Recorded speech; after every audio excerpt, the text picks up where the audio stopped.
दोस्तों, गरुड़ पुराण में बताया गया है कि मृत्यु के बाद यमलोक से दो यमदूत आत्मा को सिर्फ 24 घंटों के लिए ही अपने साथ ले जाते हैं। इन 24 घंटों में मृतक के परिजन उसके शरीर का अंतिम संस्कार और अन्य कर्म करते हैं, तो वहीं दूसरी तरफ यमलोक में इस दौरान आत्मा को उसके जीवन भर किए गए कर्मों को दिखाया जाता है। इसके बाद यमदूत आत्मा को वापस उसके घर छोड़ देते हैं। उसके बाद 13 दिनों तक आत्मा अपने परिजनों के बीच ही रहती है और 13वीं बीत जाने के बाद फिर से आत्मा यमलोक के लिए रवाना हो जाती है। इसी बीच आत्मा को 3 अलग अलग मार्ग दिखाए जाते हैं। अब इनमें से किस मार्ग पर आत्मा को भेजा जाएगा, ये उसके जीवन में किए गए कर्मों पर निर्भर करता है। जिनमें से जो पहला है वो है अर्ची मार्ग, जो कि देवलोक की यात्रा का मार्ग है। दूसरा है धूम मार्ग, जिसे पितृलोक का मार्ग बताया गया है। और तीसरा एवं आखिरी मार्ग है उत्पत्ति विनाश मार्ग, यानी नर्क की यात्रा का मार्ग। जिनमें से किसी एक में अपने पाप और पुण्य को निश्चित समय तक भोगने के बाद आत्मा को फिर से नया शरीर मिलता है।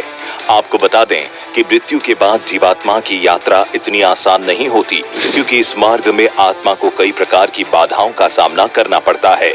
जिनमें से सबसे खतरनाक है यमलोक के मार्ग में पड़ने वाली वो वैतरणी नदी, जिसके बारे में कहा जाता है कि पुण्य आत्मा इस नदी को बड़ी ही आसानी से पार कर लेती है, लेकिन पापी आत्मा को इस नदी को पार करने के लिए काफी जटिल यातनाओं को झेलना पड़ता है।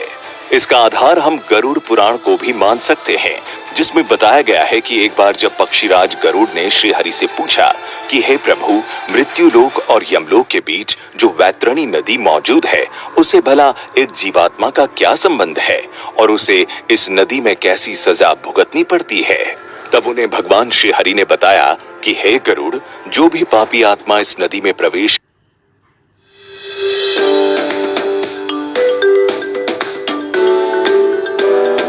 करती है, वो रक्त से भरे एक पात्र में घी की तरह खौलाई जाती है।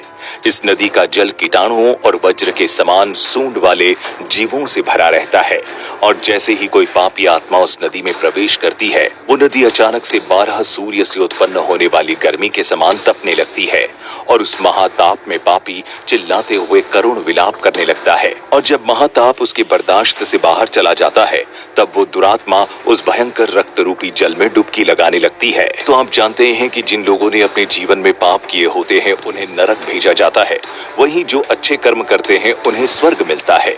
यहाँ तक कि जो आत्माएं स्वर्ग की हकदार बनती है, उन्हें यमराज स्वयं अपने भवन से स्वर्ग के द्वार तक छोड़ने जाते हैं। यहाँ अप्सराएं उनका स्वागत करती है।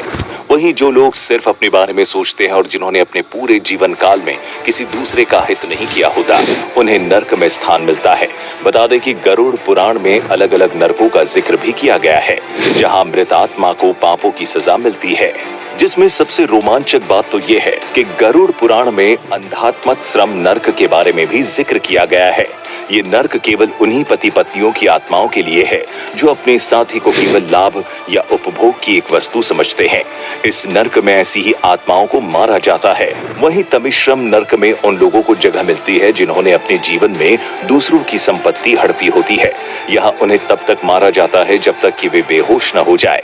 दोबारा होश में आने के बाद फिर से उन्हें इसी तरह लहूलुहान किया जाता है, और ये सिलसिला तब तक चलता है जब तक कि सजा का समय समाप्त न हो जाए। वहीं कुंभीपाकम नामक नर्क में शिकारी लोगों, यानी उन लोगों की आत्माओं को लाया जाता है जो अपने शौक के लिए जानवरों की हत्या की होती है। यहाँ उनके इस कर्म की सजा में उन्हें खौलते हुए तेल में उबाला जाता है। आपको क्या लगता है, आप किस लोक के लोभी बनेंगे? नीचे कमेंट करके जरूर बताएं।